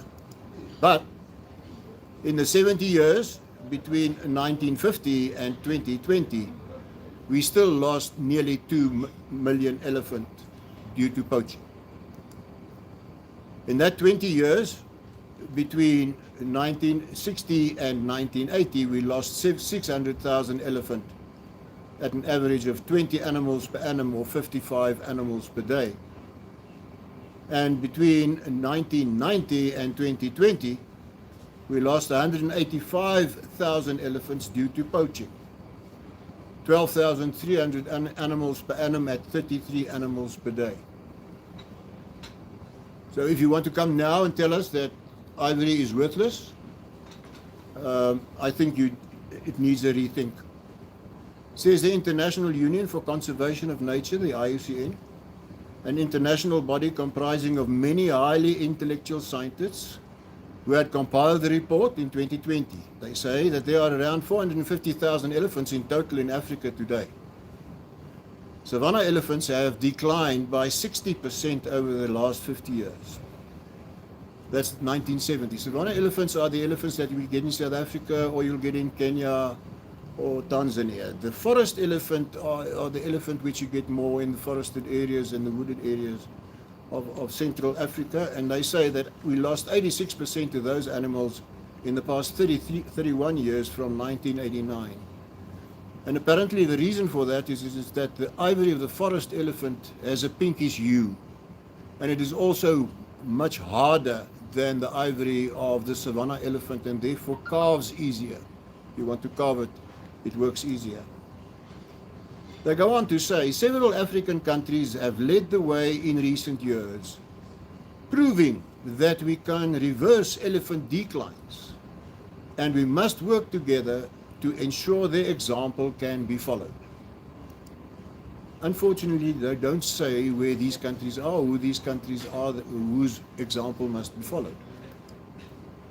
They also say we must urgently put an end to poaching and ensure that sufficient suitable habitat for both forest and savanna elephants is conserved. No mention of who must stop the poaching. Why must we stop the poaching now in 2020? Why haven't the people that are screaming about the poaching and about the elephant numbers and don't hunt elephants and all of those kind of things, why haven't they stopped the poaching a long time ago? In Africa, developing countries just don't have the funding for it. Or give us an explanation of how more suitable habitat will stop poaching. If we've lost 60% of the savanna elephant and we've lost 86% of the forest elephant, why would we need more land to protect it? I say again, these are highly intellectual scientists, and we have to acknowledge that they are people of intellect. In addition to the ongoing threat of poaching, many populations of elephants are also under threat from hunting and the degradation of their habitat as grasslands and forests are turned over to crops and grazing. The question is, where are these many populations of elephants which are under threat from hunting? Dries, you're a professional hunter. Where are these elephant populations under threat? In the north, definitely not in the southern. Not in southern Africa. The degradation of their habitat as grasslands and forests are turned over to crops and grazing. They don't say where this happens. It's a generalization, and that's the dilemma with these kind of reports. And they are scientists. Facts are not prevalent in these reports. The anomaly is that in 1995, 43% of all sub-Saharan African elephants were in southern Africa. 2005, 60%. 2019, 73%. And that's the growth in elephant numbers in Botswana since 1975. And these figures are not a thumbs up. They are derived from peer-reviewed scientific publications. The estimated carrying capacity of elephant is 60,000. Now you understand what that means? That it means that to have equilibrium and counting all of the animals and wildlife which is dependent on an habitat, in this habitat where we have eland and blue wildebeest and impala and duiker and tortoises, we can carry 60,000 elephant to have a decent equilibrium of keeping the habitat intact in Botswana. But in the 10 years between 2002 and 2012, there was a 68.7% in the growth of the elephant population in Botswana. If we say that there was just a 50% growth of the elephant population between 2012 and 2022, we get to a figure of 311,000. That's next year. Experts will tell you that the probability is that the population might have doubled. That figure of 311,000 is already 5 times the estimated carrying capacity of Botswana. And this means that in 2022, 75% of sub-Saharan Africa's elephants will be in Botswana. Because remember, we've got 450,000 elephants in sub-Saharan Africa. So the rest is in South Africa, in Zambia, Tanzania, Namibia, Angola. Will the massive overpopulation of elephants in Botswana eventually result in this? That's a question we must ask. Because elephants destroy everything just because of the mass of food they need every day. Total habitat collapse to the detriment of all biodiversity because of elephants have destroyed it all. That's a situation of 5 times estimated carrying capacity. The harrowing thing about this is that these pictures were not taken in Botswana. They were taken in the Kruger National Park, which is fast becoming the Kruger Elephant Park. All indications are, elephant numbers in the Kruger National Park is just a secret as the nuclear development program of the previous government. That secret is unbelievably secure. But people who understand these things tend to tell us that the carrying capacity of the Kruger National Park is between 6,000 and 8,000 elephant, and that we are closing onto 40,000 elephant in Kruger National Park. That already also gives us a 5 times estimated larger population than the carrying capacity. We can also ask, will the massive overpopulation of elephants in Botswana eventually result in this? Experts on elephant management say these were signs of starvation, rather than microbes and stuff like that in water that kill these elephants in Botswana. recently. You'll remember there was an uproar about that. I think let us just play this thing. This is the elephant damage that is being caused in Botswana currently. Thousands upon thousands of trees have been absolutely demolished by thousands and thousands of elephants. All the big trees have gone and all stunted mopani is left. And this is why we say the elephants are the problem. We are losing our heritage here. All the person, the commentator said, showed you the picture of the stunted mopani, which is as a result of thousands, his words are thousands and thousands of elephants created this in Botswana. And he says this is a travesty in terms of our heritage. If not total habitat collapse, who will take responsibility to cull more than 100,000 elephants in an effort to try and slow down total habitat destruction? The question has to be asked, haven't we passed the stage in Botswana where we must now rather let elephant and the total biosphere or habitat they are dependent on totally collapse with all other wildlife, because they will as well, and then wait for another 30 years or 40 years for this to happen so that we can have a new start in Botswana? Luckily, I don't have to take that decision. But remember, if you cull family groups of elephants. And any person who thinks that the guys who are on this picture enjoy that job makes a massive mistake. Because if you take or cull a breeding herd, you shoot from the calves all the young elephant as well as the female elephants. And if you think it's a pleasure running around in the morning shooting 30 or 40 elephant with a 4.5 lot with a bullet as thick as my thumb, I've got a message for you. It can't be pleasant. Remember, culling implies killing a whole breeding herd at a time, as I told you. But in the words of Walt Disney and National Geographic, Cunning will be killing all of these baby elephants, their young sisters and brothers and their mothers in one morning. And most probably all of these elephants, according to Walt Disney and National Geographic, all have names. Indeed, it's a powerful humanizing message when so presented totally out of context. But as a result of this continuous out of context message, culling has to be an option in Botswana. Because of the pressure of green groups and scientists, culling was not executed in Botswana, and we've got the numbers which we have now. This photo of 81 elephants, 100,000 elephants, that picture is 1,235 times that picture. It is a bloodbath. How do you do it? How will you manage culling of 100,000 elephants? Then we must ask, how factually correct, relevant and realistic is this protest then?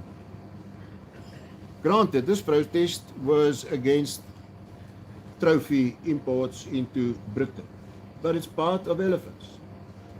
This is a campaign driven under false pretext by misrepresentation and misusing the assumptions and money of gullible people.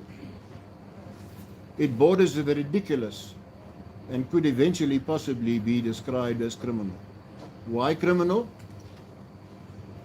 Wildlife tourism is the third largest industry in Botswana. If elephants destroy the habitat of wildlife in Botswana, a massive part of Botswana's income is down the drain. Who are the people that will lose the most? Elephant? The people in London? The people in New York? Or the people living in Botswana, in the eastern sections of Botswana, where the population of about 3 million people live? Of course it's the people of Botswana. That's why it's criminal. And from where I sit personally, it's criminal because you have no value attached to animals. The question, these people frequently say that hunters and sustainable use people play God with animals. because they decide when to take out animals or when to cull them or when to shoot them. Who's playing God with animals now? May this never be the end result of continuous processes of unrealistic, neo-colonialist, biocentric and protectionist-focused elephant management which have been imposed on Botswana by so-called scientists and animal rightists with an Eurocentric emphasis for the past 15 years.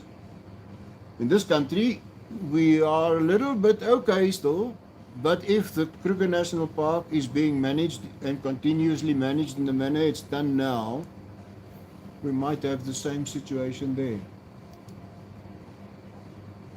The story of the rhino is something different.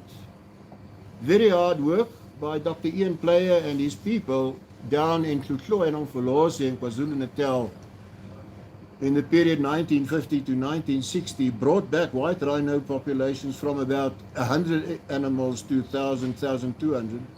And over time they grew the population so that they could place some of these rhino into Kruger National Park and also into private hands up to 2005. But after 2005, this is the dramatic decline which we see in rhino numbers in this country. The decline is a direct result of the so-called precautionary approach to the banning of international trade in rhino horn. Gerard told you the same. This despite the rhino horn trade being illegal in China for the past 2 decades. If you read the report of the scientists of CITES, they seem to be satisfied with the fact that the trade has been banned in China. But guys, if the trade is banned, then obviously it should have stopped the poaching. Why is the value of rhino horn so high if there's no trade? Obviously there's a trade. There's always a black market trade. The best place to look at this is in prohibition. And look at the Kennedy family, which is a very known or well-known family in America. Old man Kennedy was one of the big people who stoked, well, we call it Mampur in this country. They call it moonshine. He made millions in prohibition. So much so that he was later involved in politics and he became appointed as ambassador for America in Britain during the war years. His son, John F. Kennedy, became president. His other son became the head of the Justice Department. His other son, the third son, was very prominent in politics. If prohibition did not work in America,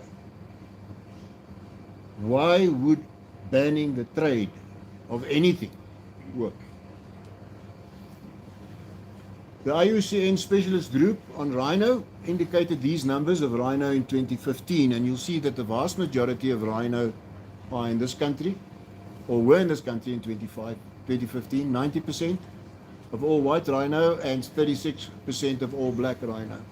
The other country with a large number of black rhino you'll see is Namibia. You'll also see that Namibia and Zimbabwe are the two countries with the highest number of white rhino.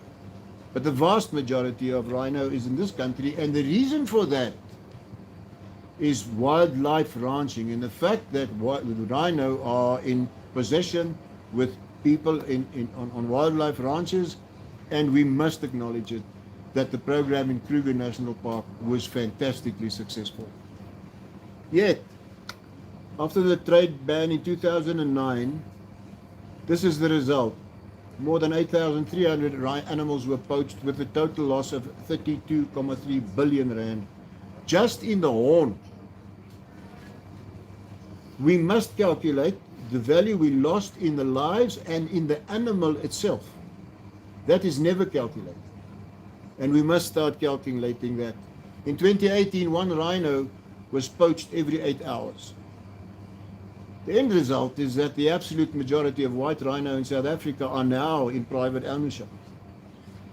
Gerard showed you that slide as well. That's 2019, an estimate decline of 76% in the population in Kruger Park, and that's how it looks in 2020. I apologize for the photo. It's a little bit grainy, and I can't put it up straight just because of the length of Kruger National Park, but that gives you an idea of the poached carcasses of rhino in the Kruger National Park. the result of the continuous adherence to the so-called precautionary approach to opening the trade in rhino horn. But there's the other side to this, and nobody speaks about this. This is a cost in human lives. Between 2012 and 2016, 261 poachers, or so-called poachers, were killed, and 48 rangers. Guys, that's 60 people per annum killed because of rhino horn. And this is the result. What are we busy with? Who paid for the protection of the rhino in Kruger National Park? People from outside? The people who march in the streets, which Gerard showed you that picture? Or South Africans? We as South Africans paid for that, not the people from outside. Value of rhino horn on the black market is US dollars about 65,000 per kg, per kilogram. That puts rhino horn at 1,840 per ounce, US dollars. Gold sells at 1,609 US dollars per ounce. That means rhino horn is more valuable than gold. On the other side, these are one of the animals of which the product we can use without having to kill it. And the income derived from this for conservation is massive. One cow can produce 1,8 to 2 kgs of horn every 2 years. And you can make potentially 2 million rand, close to that, on 2 kgs of horn. Half it. Make it 1 million rand. Then those 70 rhinos, 17 rhinos on that picture, means that you can biannually have an income of 17 million. Can you imagine what a game rancher can do with 17 million in terms of protecting further wildlife areas, rewilding further areas? But can you imagine what sand parks can do? Our question at this stage is we are not sure that if you look at the inventory book of all the horn and ivory that should be in the stockpile of sand parks, if that calculates. In other words, that which is in the stockpile and that which is on the books, are they still the same? We tend to think that it's not. And we tend to think that it's one of the biggest problems the minister has in opening the trade, because if you open the trade, which is there, then that becomes the first stockpile you have to sell. And if you open those vault doors and there's nothing in there, what do you tell your people? I don't know. It's conjecture. I've got no facts, but I'm asking these questions. The cost to feed a rhino in private ownership, a person of 21 has 21 white rhino in Limpopo, comes to 55,000 rand a month. That's 660,000 rand per annum. This is money coming out of a person's pocket to protect rhinos. And yet we can't trade. The value of these animals for this specific person is in the fact that they are my animals. In other words, there's an emotional attachment. And if this person's money goes down the drain, who's going to buy those rhinos? Because it's not worth buying a rhino. What are you going to do with it? It's got no value. It's better buying 10 blue wildebeest than 1 rhino, because you can at least let hunters hunt blue wildebeest. So the real neocolonialism and biocentric drivers of wildlife and emotion and perceptions are these guys. And we say they are mainly in it for financial gain for themselves and to maintain an own personal lifestyle. You go to CITES conventions and to IUCN conventions and other conventions, and you see where these people stay. And you see how these people buy votes from developing countries' conservation departments to vote in the manner in which they want. Greenpeace has 3 ocean-going vessels.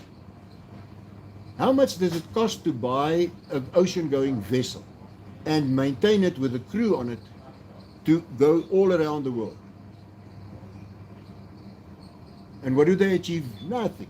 All they're doing is they creating a narrative which is going to kill wildlife all over the world. They function on this paradigm. They function on the paradigm of perception and of the lie and of half-truths, never on facts. never on the truth. Because the truth and the fact is not emotionally sellable. Have you ever seen these guys fight for these endangered species? Never. And to us, the travesty is that in South Africa we have a vision for a wildlife economy against this background. People in this room sat in a workshop for 3 weeks in which they eked out a policy how to establish a decent wildlife economy, and they came up in the end by saying that what we want is a thriving, inclusive and sustainable wildlife economy for the well-being of all South Africans. Now, that's fantastic. That's what we want. That's what Gerard said. That's what Stephen Paulos said. This is our wildlife. This is our people. This is our country. That is what we would like to have. Give us the opportunity. But judge against the recent conservation results. I've shown them to you. I've shown them to in the mega populations in Africa. I've shown them in southern Africa. I've shown them in the Kruger National Park. Granted, it's the big species, but you work on what happens there. And under the protectionist and biocentric wildlife management regime currently proposed by the Department of Environmental Affairs, with a policy for so-called iconic species coming out of the high-level panel, the future of this ideal is seriously in jeopardy. But we recognize this jeopardy, and against our track record as a collective of responsible practitioners of sustainable use of our renewable natural resources, and as supporters of an inclusive economic sustainable wildlife management regime for all South Africans, we have as a collective proven that we have earned the right to speak. We have earned the right to speak, and we will make certain that it's based on scientific fact and the truth, and that will be the basis of all our collective speak, with our right to speak being assured by Section 24 of the Constitution. To be heard is a challenge, and to be taken as serious fellow travelers in this process is a challenge, but we'll achieve that, and we'll learn how to do that.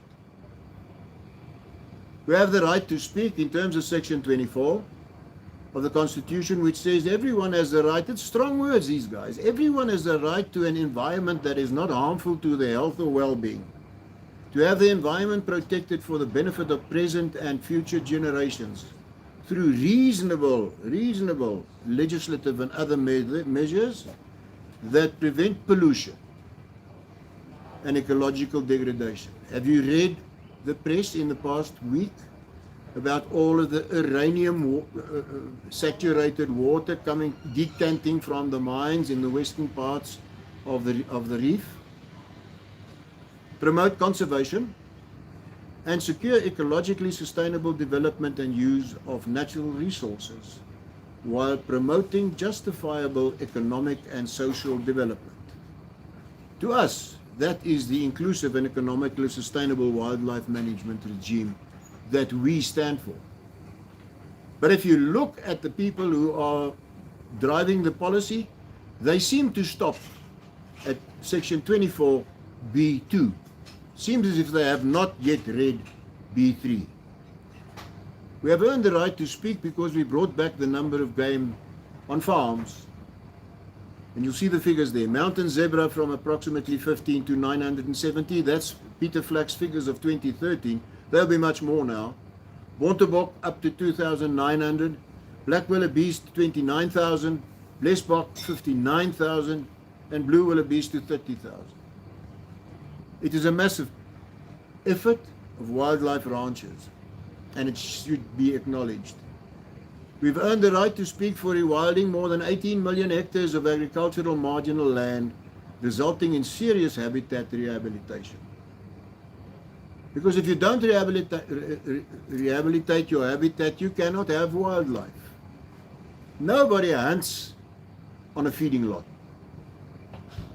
We have earned the right to speak, and Gerard has shown these figures to you. 97 of Arabi, 87% of black wildebeest, 95% of roan, 97 of sable, 88 of bontebok, and 90% of blesbok in private ownership. And guys, what's the anomaly? EWT makes a count of these animals in South Africa. And they count these animals in protected areas. And they say these animals are seriously threatened. They don't count one animal which is on a game ranch because it's not a protected area. How ridiculous can you be? I ask again, with what are we busy? If we can kill people for rhino and we can't count, and we want to have a management regime of wildlife on those principles, with what are we busy? We will lose them all. We have earned the right to speak with more than 65% of white rhino in private ownership, and after the slaughter of the past 6 years, it definitely must be higher than 65%. We've earned the right to speak for protection of our hunting heritage and traditions by annually contributing more than 28 billion to the national economy. Stephen has given us a fantastic picture of where we come from and how important hunting is to us. Whether it's fur game or whether it's feathered game, the contribution is massive. And because of that, there's wildlife. For respectfully commemorating the animals we harvest from the wild and through which we make an additional annual contribution of more than 500 million to the national economy. If you want to tell me that those animals, and that is not respectful, you don't understand what we're busy with. We've earned the right to speak and to maintain and live our heritage and traditions. Our people have all earned the right to display and live their traditions and are entitled to wear the skins of game animals which portray their status and their cultural adherence. I challenge you to convince the Zulu royal family to start wearing printed cloth with leopard patterns on it instead of a real leopard skin. I challenge you. There's an old Dutch saying, when the wind really blows, some people build castles and others build windmills. As a collective, we have now, through the Sustainable Use Coalition Southern Africa, or SUco-SA, reached the stage where we have to and can build windmills. First windmill is initiating SUco. You've seen that picture in Gerard's presentation as well. For the first time in this country's history, associations in wildlife and in hunting have come together with an agenda which suits them all and which they drive as a collective for the first time. This country is known for the division between its hunting associations and its wildlife associations, and unfortunately that is so. It is still so today. But let us say that at least in this coalition, we're saying amongst ourselves, we take a bullet for each other. That's how strong this relationship between the founding associations of SUco South Africa is. SUco was founded in May 2021, and we represent roughly a little bit more than 74,000 people. It consists of the Confederation of Hunting Associations of South Africa, CHASA, the National Hunting and Shooting Association, also known as NatShoot or NHSA, the Professional Hunters Association of South Africa, known as FASA. I pronounce it PASA, and then they become cross with you. Because I ask, are you professional hunters or professional hunters? Be that as it may. They are here. South African Falconeer Association, Stephen told you about the importance of that association and what that brings into the feathered cap of South Africa. South African Predator Association, which we have to be very proud of, irrespective of what everybody says. These guys have done fantastic and sterling work, and they are continuously doing that. The South African Taxidermy and Tannery Associations, people tend to forget that. The work these people do is out of the books.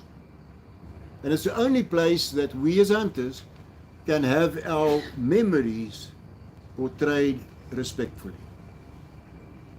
South African Wingsuiters Association is the guys who do bird hunting. They're not a very large association, but they're very strong. And they got very powerful members, and they do sterling work. Andre van der Westhuizen and these guys in Wingshooters do fantastic work. The True Green Alliance Ron Thompson and his fight against the anti-group and the animal rightists is well known for what he's written, and we're proud to have him in our midst, just as we're proud to have Wildlife Ranch in South Africa with us. So those are the founding members of SUCO. It's a powerful coalition. It's got a lot of capacity, got a lot of decent people who all have a passion for wildlife and would like to see that the wildlife in this country survive and grow. And it can only do that if we have an economic sustainable model. Our logo refers to the Fibonacci numbers, also known as pi or pi, and which you can then, if you graphically portray it, it becomes known as the golden circle of life. And also designates a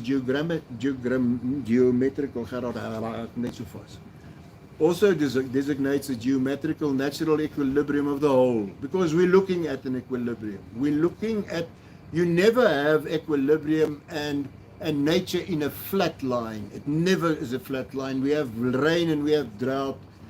Van Warmelo, my doyen of anthropology, always said there's only one thing we know in Africa, and that is that we'll have drought, and that's true.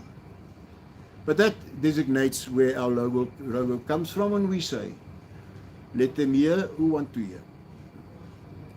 SUCO is a public NGO in application to become, we are applying to become a non-profit organization, and the most prominent of our objectives is to stand in solid, unified protection of all forms of legal, sustainable use of renewable natural resources. Coal and gold and stuff like that is not renewable. To correlate, create and become a repository for credible scientific and practical knowledge supporting the doctrine of sustainable use. To ensure strong strategic liaison between coalition members to maximize strengths, minimize weaknesses, and avoid duplication of efforts. We have capacity, we must use it.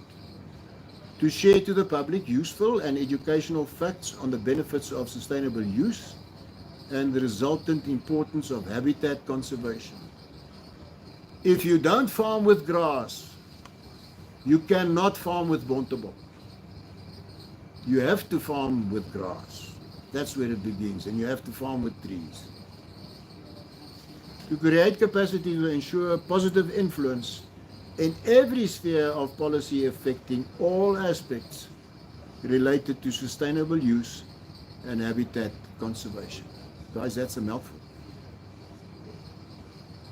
Our website is up. We're working on it constantly. Thank you, Annie. Thank you for the fantastic work you do for us. We can't say thank you enough. There's the address, SUco-SA.org.za, and we've also got a Facebook page. I'm an old man, so I don't know how it works. I just took the screen pic from my computer, and you'll see it's in Afrikaans, but it doesn't matter. You get the idea.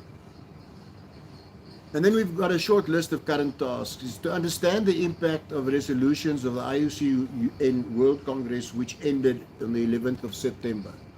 Gerard has alluded to it. One of the resolutions taken was this, what they call 30 by 30. Gerard has hit the nail on the head. We have very much close to that in this country. We don't need extra protected areas. Government and the departments of nature conservation in the different provinces cannot maintain the current protected areas they are responsible for. I invite you just to drive around and see in what state conservation areas in the provinces are. So why would you want to even make larger land protected? Who are you going to remove? To where? Where are you going to get the money to run those protected areas decently if you can't run the current conservation areas you are responsible for decently? I go so far as to say that conservation areas, protected areas in provinces, the only benefit they have are for the people who work there. have no benefit for anybody else. I ask again, what are we busy with? To investigate legal opposition to the Department of Environmental Affairs' proposed policy on sustainable use of the so-called iconic species if litigation becomes necessary. We're not in this for a fight.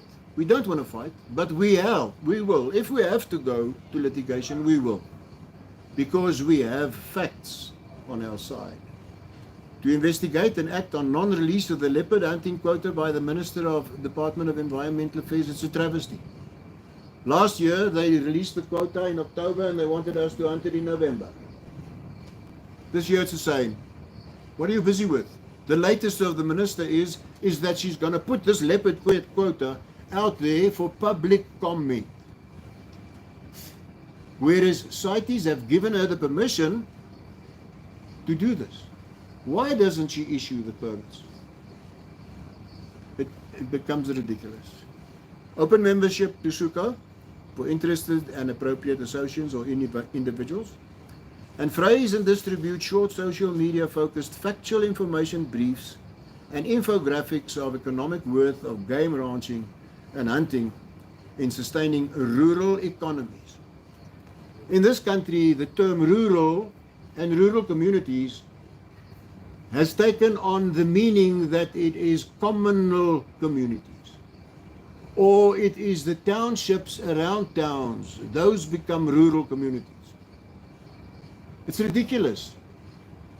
The people in Alma, who have the farms, and the people in Alma Township self, and the township of all the tin houses and the RDP houses, all of them in that valley, they constitute the rural community. And they are all dependent on one another.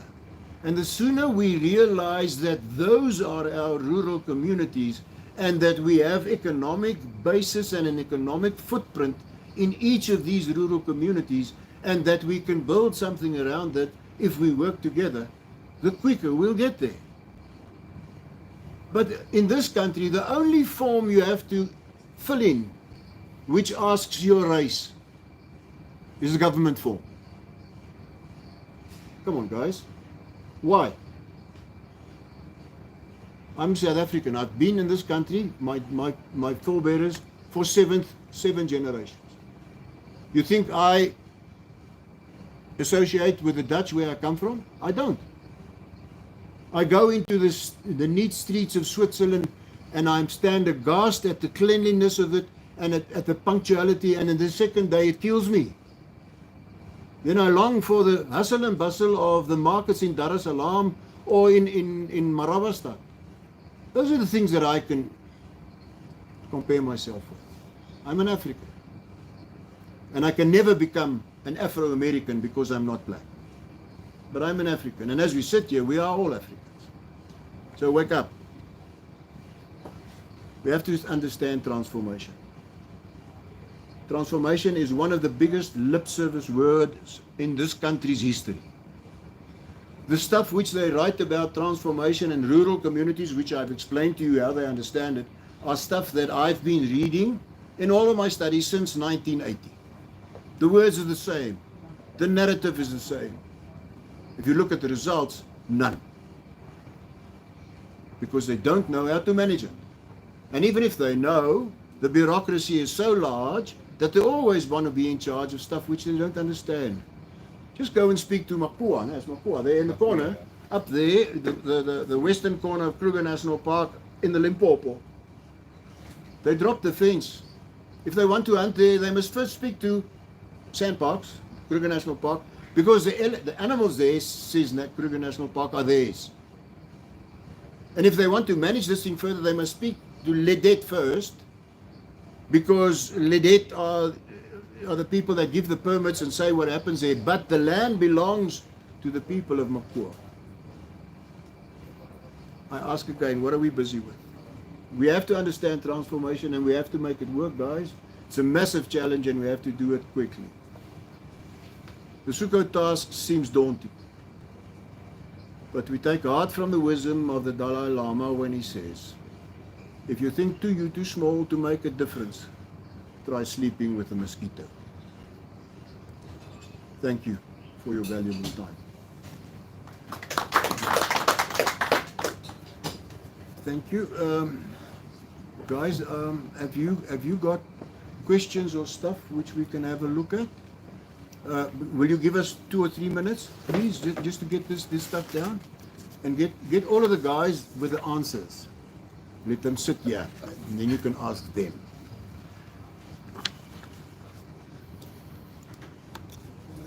Net hierdie ding, ek het hom klaar geanseer en hoe maak ons hom nou dood? Good. Guys, give us 2 or 3 minutes, please. Let us just organize ourselves here, and then we'll go to the questions. I just need to understand how we got questions and how many questions we have. Please give us a few moments.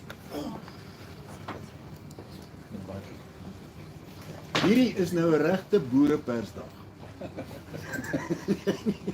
As jy nie tevrede is met hoe die goed dovetail in die tap laat. Sorry.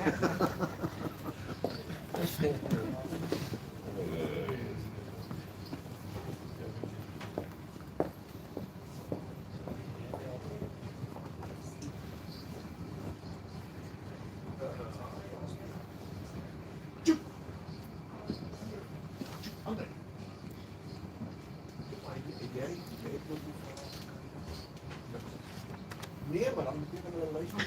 Nee, dit beteken hulle luister. Wie sê jy wat Sover wie weet ek. Okay, nee, goed.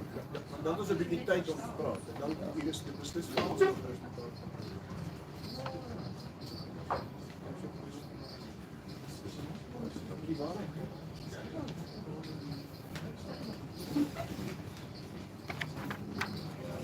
Ons is basies klaar. Ja. Ek sê jy vra of enigiets het. Goed dan Steve.